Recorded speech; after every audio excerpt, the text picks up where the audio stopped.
بند ہو جاتے ہیں جب زندگی کی ساری راہیں مسدود، گلیاں بند، وہیں ایک راستہ، وہ ہے دعا کا راستہ۔ ہمارے ایک جاننے والے ہیں، وہ کہتے ہیں میں نے تسبیح خانے کا نام رکھا ہے آخری کوشش۔ بس جہاں بندہ بے بس ہو جاتا ہے اور آخری کوشش وہ ہے، اس کا نام ہے تسبیح خانہ۔ بس کہا پڑھائی میں نے پڑھی، اگر رزلٹ نہیں مل رہا عمل کا، میری بات کو غور سے سنیے گا، رزلٹ نہیں مل رہا، مایوس نہ ہوئیے گا۔ بعض اوقات اللہ پاک بندے کو آزماتے ہیں، اور بعض اوقات گناہ اتنے ہوتے ہیں، نافرمانیاں اتنی ہوتی ہیں، وہ ذکر، وہ تسبیح، وہ عمل ان گناہوں کا مداوا بن رہا ہوتا ہے۔ اللہ پاک جل شانہ کیا کرتے ہیں، جب وہ مداوا بن جاتا ہے، ادھر دنیا کی راہیں اللہ کھولنا شروع کر دیتے ہیں۔ لہٰذا کبھی بھی کوئی عمل کر کے مایوس نہ ہونا، چھوڑنا نہیں ہے، اور اگر نہیں ملا تو اس میں اپنا قصور شامل کرنا اور کہنا میری کمی ہے مانگنے میں، اللہ کے دینے میں کمی نہیں ہے، نہیں ہے، انشاءاللہ نہیں ہے۔ اس ویڈیو کو لائک اور شیئر کریں، اب کری یوٹیوب چینل کو ضرور سبسکرائب کریں اور بیل آئیکن پر بھی کلک کرنا نہ بھولیں تاکہ چینل پر آنے والی ہر ویڈیو آپ کو فوراً مل سکے۔ میرے پاس ایک صاحب ملے، مجھے کہنے لگے میں آپ کو سونا بنانا سکھاؤں؟ سکھا دو۔ میں نے کہا پھر ایک سونا میں بھی دوں گا آپ کو، آپ اپنا سونا بنائیں، دکھائیں، میں اپنا سونا دکھاؤں گا۔ وہ جیل کا سپریڈنٹ تھا، ریٹائرڈ۔ کہنے لگا ایک قیدی میرے پاس آیا، اس کے پاس یہ ٹوٹکا تھا، پارا لیا، ہڑتال ورکیہ کا کشتہ ڈالا اس نے، انگلی نے ایسے کیا، ایسے کیا، پارا جو ہے وہ سخت ہو گیا اور سونا بن گیا۔ کہنے لگے بس اس کو آگ نہ دکھانا، پارے کو آگ دکھائیں تو 1 منٹ میں ہوا بن جاتی ہے۔ پارے کو ہماری طب کی زبان میں کبوتر بھی کہتے ہیں، کبوتر 1 منٹ میں اڑ جاتا ہے۔ اس کو آگ نہ دکھانا، بظاہر یہ سونا ہے۔ مجھے اس نے وہ گولی دے دی، میں نے کہا یہ میرے کام کی نہیں، اپنے پاس رکھ۔ کہنے لگے ٹھیک ہے، میرا سونا تو کام کا نہیں، آپ کا سونا کیا ہے؟ میں نے کہا ہاں میں بتاتا۔ میں نے کہا جس وقت نماز فجر کے وقت، آپ کو ہی بتا رہا ہوں سونا، جس وقت اذان فجر ہو، اذان، اور مؤذن جب کہے نا الصلاۃ خیر من النوم، الصلاۃ من النوم، اور کوئی شخص اس وقت اگر ایک عمل کر لے، یہ ہے چند لمحوں کا، اب مؤذن کوئی سر والا، کوئی سادہ، زیادہ سے زیادہ آدھا منٹ اور 1 منٹ کا عمل ہے۔ اصل میں مطلوب وہ گھڑی ہے، وہ ساتھ ہے، وہ برکت والی، قبولیت والی، محبوبیت والی، عطاؤں والی ساتھ ہے۔ ادھر سے یاد آیا تو عمل بھی یاد آ گیا۔ شاید میں نے آج تک پہلے کبھی یہ نہیں بتایا، ذہن میں نہیں آیا، چھوٹا سا مختصر سا عمل ہے۔ فرمایا کہ اس مختصر سے عمل میں صرف اور صرف 11 بار پڑھ لے یا وہاب، یا وہاب، صرف 11 بار، اور 11 دفعہ ہی پڑھ سکتے ہیں، اس سے زیادہ شاید پڑھ لیں، 11 دفعہ ہی پڑھ لیں، اگر گڑ گڑا کے پڑھیں تو 11 دفعہ ہی کافی ہوتا ہے۔ اس کے بعد مؤذن اذان کے اگلے بول کہتا ہے۔ بس شرط یہ ہے کہ فجر اور فجر کا الصلاۃ خیر من النوم۔ ایک جگہ میں نے یہ بیان کیا، ایک بندہ بیٹھا تھا، کہہ رہا میں مؤذن ہوں، اذان دیتا ہوں، میں کیا کیسے کروں گا؟ اذان کے دوران تو میں نہیں کر سکتا۔ میں نے کہا آپ کے لیے رخصت اور رعایت یہ ہے، یہ اس لیے بیان کر رہا ہوں کہ کوئی مؤذن اگر بیٹھے ہیں اذان دینے والے، یا لائیو پوری دنیا میں یہ میری بات پورے ورلڈ میں سنی جا رہی ہے، وہاں کوئی اذان دینے والے، تو میں نے ان سے عرض کیا آپ کے لیے قضا ہے، سب کے لیے قضا نہیں۔ آپ کے لیے قضا ہے کہ اذان کے بعد الصلاۃ خیر من النوم کہہ کے پھر 11 دفعہ یہ پڑھ لیں، آپ کا عمل ہوگا پورا، اور انشاءاللہ تعالی آپ کو اس کا اجر بھی ملے گا، ثواب بھی ملے گا، اور سونا بھی ملے گا۔ اب اس میں 2 سونے ہیں۔ ظاہر فجر کی اذان سننے کے لیے سونا، سمجھ نہیں آئی؟ بھائی فجر کی اذان وہ سنے گا جو سو نہیں رہا ہوگا۔ سو نہ، ایک تو سونا یہ ہو گیا، اور ایک یا وہاب جو ہے، اے عطا کرنے والے، اے دن دینے والے، ایک اس کی اپنی طاقت اور تاثیر ہے صرف 11 بار میں نے یہ عمل کیا، اور اگر اس عمل کی طاقت اور تاثیر کو 6 آتشاہ 2 آتشاہ اور 100 گنا کرنا چاہتے ہیں، صرف 11 دفعہ سانس روک کے پڑھ لیں۔ کون سا مشکل؟ پڑھیں بیٹھ کے سانس روک، کتنے سیکنڈ لگے؟ کوئی دم گھٹا؟ اگر سانس روک کے، اور اگر اس کی طاقت اور تاثیر کو 100 گنا تو کر لیا، 1000 گنا کرنا چاہتے ہیں، یہ بات میری توجہ سے شیخ اور ارائیں ضرور سنیں، اور قدرت کا نظام میرے ارد گرد شیخ اور ارائیں ہیں، اللہ کا نظام دیکھیں۔ اور شیخ بھی کھتری، ہمارے تجمل شمسی صاحب رحمت اللہ علیہ کہتے تھے ہم کھتری شیخ ہیں، کھتریوں میں مسلمان ہوئے ہیں۔ اللہ اکبر۔ تو اگر کوئی 1000 گنا اس کی تاثیر چاہتا ہے، صرف 11 بار کیا پڑھنا ہے؟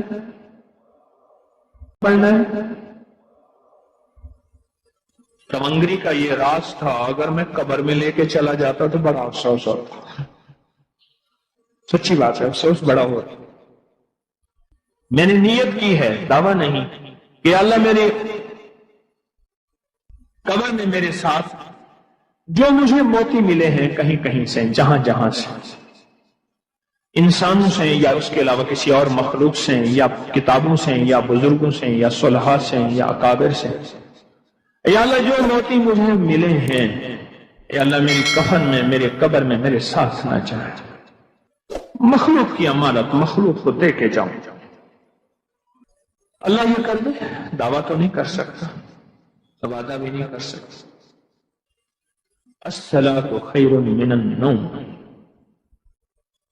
ایک جگہ اسٹیشن پہ اترا، بڑی پرانی بات ہے، اسٹیشن کا کھانا لے رہا تھا بڑی احتیاط سے، پتہ نہیں کیسا ہوگا، کس طرح ہوگا۔ رات کا وقت تھا، کوئی غالباً رات کو 2-2:30 بجے ہوں گے اندازہ، فجر سے پہلے کا وقت، بہت پرانی بات ہے، میں سفر کر رہا تھا۔ اس بندے کی حالت میں نے دیکھی، 7 اذان تھی اور اس کے اوپر اسپیکر دیکھا، ویسے بھی اگر وہ اذان بغیر اسپیکر کی بھی دیں تو اس کے کانوں میں پہنچتی تھی، یعنی احساس مسجد تھی، اذان نہیں مسجد تھی۔ میں نے اس بندے سے کہا، میں نے کہا رزق اللہ سے وسیع مانگنا ہے یا تھوڑا؟ وہ ایسے پیسے دے دیے پہلے میں نے، کہیں ایسا نہ ہو کہ وہ یہ سمجھے کہ مفت کے مال میں مجھے باتیں کر رہا ہے۔ بقول ایک درویش کے، جس کو اللہ کے نام کی دعوت دینی ہے اور اس سے معاملہ ہے، اور سے سمجھے گا، بڑا قیمتی موتی ہے، جس کو اللہ کے نام کی دعوت دینی ہے اور اس سے کوئی معاملہ ہے، پہلے اس سے معاملہ چکا کے اس کو اس کی قیمت، اس کا بھاڑا، اس کے پیسے دے دینا، پھر بات کرنا، پھر وہ تمہاری بات لے گا بھی صحیح اور قیمت بھی لے گا اور قدردانی بھی کرے گا، ورنہ شک میں پڑ جائے گا کہ شاید اس نے جو مجھ سے 2-4 آنے کے پکوڑے اور جو وہ نان لیے ہیں یا کچھ لیے، شاید یہ فری میں لینا چاہتا ہے، مفت میں لینا چاہتا ہے، بات کی قدر نہیں ہوگی اور بات کو عزت اور عظمت نہیں دے گا، عزت اور عظمت نہیں دے گا بات کو۔ میں نے کہا خوشحالی چاہتے ہو یا ساری زندگی پکوڑے ہی بیچنا چاہتے ہو؟ پتہ نہیں میں نے کوئی ادا سے بات کی، وہ ایک دم ہل گیا، کہنا کیا مطلب؟ میں نے کہا یہی مطلب، یہی رہنا ہے، ساری عمر ایسی پکوڑے ہی بیچنے ہیں، یا خوشحالی چاہتے ہو؟ کہہ رہے کون نہیں چاہتا؟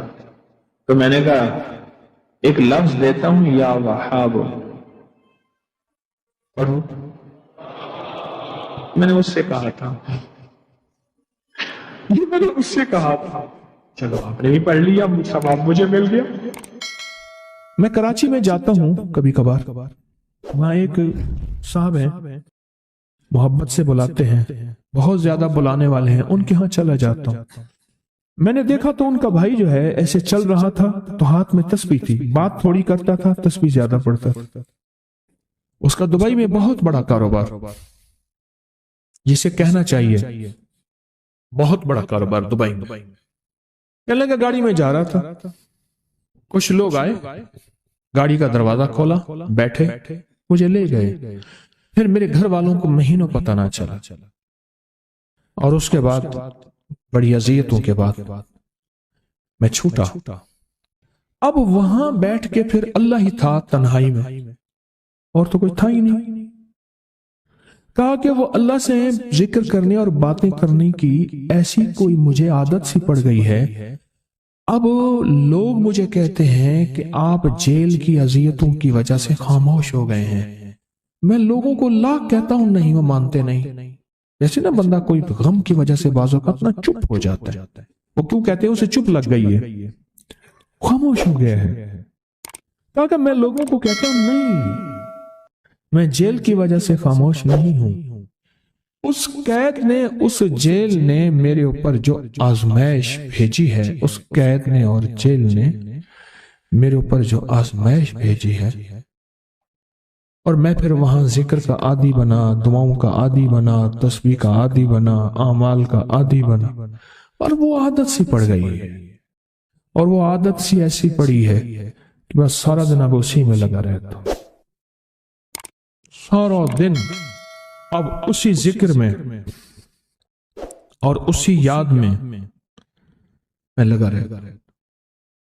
کہیں ایسا نہ ہو ہم بھی اگر ذکر سے غافل ہوئے، تسبیح سے غافل ہوئے، خدا نہ خاصہ ایسی آزمائش آ جائے اور پھر ہم ذکر اور تسبیح اور اعمال کے عادی بن جائیں، اللہ سے عافیت مانگے۔ اور اگر ہماری زبانوں پہ تسبیح ذکر آ گیا ہے عافیت کے دنوں میں، تو سمجھ لیں یہ اس کی عطا ہے، یہ اس کی نعمت ہے، یہ اس کی کریمی ہے، یہ اس کا فضل ہے۔ اس نے بہت بڑی آزمائش سے پہلے ہمارے اوپر اتنا کرم کر دیا، اس کا بہت بڑا کرم ہے۔ اس لیے اللہ جل شانہ کے حبیب کملی والے نے آزمائشوں سے پناہ مانگی ہے، اللہم انی اعوذ بک من جہد البلاء، آزمائش، کوئی بلا آ جائے، ودرک الشقاء، شقاوت میں میرا نام آئے، بدبختی میں، یہ بھی آزمائش ہے، وسوء القضاء، میرے لیے ایسے فیصلے ہونا شروع ہو جائیں جو مجھے برباد کر دیں، ایک کے بعد دوسرا میرے حق میں فیصلہ، میرے خلاف فیصلے سارے، وشماتت الاعداء، اور ایسا وقت میرے آزمائش نہ آئے کہ دشمن تالیاں بجائے، دشمن ہنسے اور میرا مذاق اڑائے۔ اس لیے میرے آقا نے، میرے حضور نے آزمائشوں سے پناہ مانگی ہے، عافیت مانگی ہے۔ اللہم انی اعوذ بک من زوال نعمتک، اللہ نعمت دی پھر اس کا زوال آ گیا، وتحول عافیت، عافیت دی تو تم نے چھین لی۔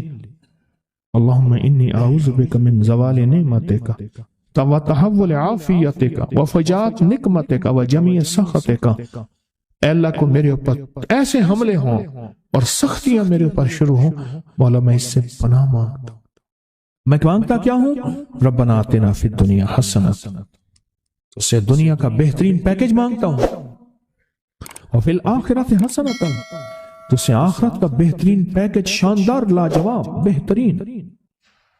ہاں، آزمائشیں، مصیبتیں، تکلیفیں، حوادث، حادثات، ناکامیاں، بیماریاں، پریشانیاں میں نہیں مانگتا مولا۔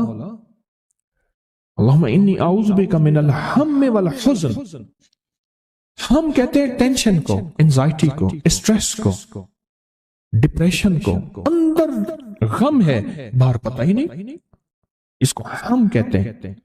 اور حزن کہتے ہیں جس پہ ہائے ہائے ہو۔ اللہ میں تجھ سے اندر کا دکھ جو مجھے دیمک کی طرح کھائے، اور باہر کا دکھ جو مجھے تڑپائے، اندر کا دکھ کھائے اور باہر کا دکھ تڑپائے، اللہ میں اس سے پناہ مانگتا ہوں۔ ہم والحزن عجز والکسل، ایسا کہ میں عاجز ہو جاؤں یا میرے پر سستی غالب ہو جائے۔ کتنے لوگ ایسے ہیں ان کے اوپر سستی غالب ہے، بہت بڑی مصیبت ہے زندگی کی۔ میرے آقا کملی والے نے اس سے پناہ مانگی، اللہ کے حبیب میرے آقا نے آزمائشوں سے پناہ مانگی۔ اللہم انی اعوذ بک من الفقر والکفر، اے میرا مولا مجھے کفر سے اور فقر سے بچا۔ فقر ایسا، غربت ایسی آئے کہ میرے ذہن میں ہر وقت لوگوں کی جیب پہ نظر، ہر وقت لوگوں کی جیبوں پہ نظر ہو۔ یہ دو وقت میں ہوتا ہے، ذہن نشین رکھیے گا۔ اس فقیر کا تجربہ ہے، ایک جب طمع بڑھ جاتا ہے، لالچ بڑھ جاتی ہے، اس وقت لوگوں کی جیبوں پہ نظر ہوتی ہے۔ جب فقر بڑھ جاتا ہے، غربت اور تنگ دستی اور فقیری بڑھ جاتی ہے، پھر لوگوں کی جیبوں پہ نظر اس کی ہوتی ہے اور اللہ کے خزانوں پہ نظر نہیں ہوتی یا کم ہوتی۔ اے میرا مولا مجھے فقر سے بچا اور کفر سے بچا، کہ ایسا وقت نہ آئے میں اپنا دین بیچ بیٹھوں، اپنا ایمان بیچ بیٹھوں۔ ہمارے ایک مخلص تھے عبد الوحید سلیمانی صاحب رحمۃ اللہ علیہ، کہنے لگے انارکلی میں میرا ایک دوست تھا، تو میں اس دوست کے ساتھ زندگی گزری، پنجاب یونیورسٹی میں اکٹھے پڑھتے تھے۔ تو پھر پتہ چلا کہ وہ بہت مالدار ہو گیا، اسلام آباد کے ایک بہت بڑے سیکٹر میں گیا تو اس کا گھر دیکھا، گاڑیاں، بڑا گھر، اور یہاں اس کے پاس ایک پرانی سی پتلون ہوتی تھی اور غربت ہوتی تھی، اور انارکلی کے کسی اوپر چبارے کے کسی کمرہ لیا ہوا تھا۔ تو میں نے اس کا نام لے کے پوچھا یہ کیا؟ اس نے ایسے سینے پہ ہاتھ رکھ کے کہا بس یہی بیچا ہے اور باقی سب ٹھیک ہے، سینے پہ ایمان بیچا ہے، سب کچھ مل گیا۔ اللہ میرے پر وہ وقت نہ لا جب میرے پر فقر غالب آ جائے یا کفر آ جائے۔ میرے آقا کملی والے نے آزمائشوں سے پناہ مانگی، اور آپ حضرات کتنے خوش قسمت ہیں، اس کی شان کریمی اللہ نے آزمائشوں سے بچائے، اور انشاءاللہ ان نام کی برکتوں سے، ان دعاؤں کی برکتوں سے، ان تسبیحوں کی برکتوں سے، اس اللہ کے نام لینے کی برکت سے انشاءاللہ اللہ اور آزمائشوں سے بچائے گا۔ اللہ نے بغیر آزمائشوں کے ہمیں اپنا نام دے دیا، اپنے نام کی تسبیح دے دی، اپنا ذکر دے دیا، اپنی یادیں دے دی۔ کسی جگہ منہ سے اللہ نکل جاتا ہے، کہیں رحمان نکل جاتا ہے، کہیں بسم اللہ نکل جاتا ہے۔